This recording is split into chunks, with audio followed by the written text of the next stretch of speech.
আসসালামু আলাইকুম রহমতুল্লাহি ওয়া বারাকাতুহু। অফিসের বসকে বাধ্য করার উপায়।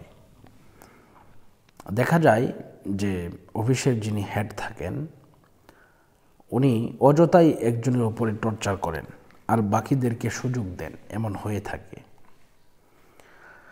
আপনি অফিসের বসকে কিভাবে খুশি করবেন? অফিসের বসকে আপনি কিভাবে আপনার কবজায় নিয়ে আসতে পারবেন, আপনার মুঠোয় নিয়ে আসতে পারবেন?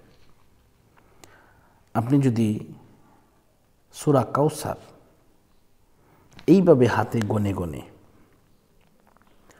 বিসমিল্লাহির রহমানির রহিম ইন্না আ'তাইনাকাল কাউসার ফাসাল্লি লিরাব্বিকা ওয়ানহার ইন্না শানিআকা হুয়াল আবতার, এইভাবে যদি আপনি সূরা কাউসার গনে গনে যদি আপনি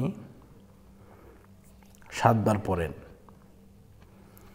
দেখবেন আপনার অফিসার, আপনার বস আপনার এমন পাগল হবে, আপনার প্রেমে পড়ে যাবে। আপনি যা বলবেন সে তাই শুনতে বাধ্য হবে এবং সে তাই শুনবে ইনশাআল্লাহ। এরপরে আরেকটি আমল আছে, এটি আপনি বাড়িতে গিয়েও করতে পারেন, অফিসে থাকা অবস্থায়ও করতে পারেন, আবার বাড়িতে গিয়েও করতে পারেন। তা হচ্ছে এই আমল। বিসমিল্লাহির রহমানির রহিম লিইলাফি কুরাইশিন ইলাফিহিম রিহলাতাশ শিতাই ওয়াস সাইফ ফালইয়াবুদু রাব্ব হাযাল বাইত আল্লাযী আত'আমাহুম মিন জু'ইন ওয়া আমানাহুম মিন খাউফ। এই আমলখানা যদি আপনি এই আমলটা, এই দুইটি আমল করতে পারেন, দেখবেন আপনার অফিসের বস আপনার জন্য পাগল পারা হয়ে গেছে। আপনি যা বলবেন তাই শুনবে এবং তার মধ্যে আপনার প্রতি একটা দুর্বলতা বা একটা কমিউনিকেশন, যেটাকে বলে ইংরেজিতে, একটা ফ্রেন্ডলি একটা ভাব চলে আসবে। সে আপনি যা বলবেন তাই শুনবে এবং আপনার কথায় সে উদ্বাস করবে ইনশাআল্লাহ।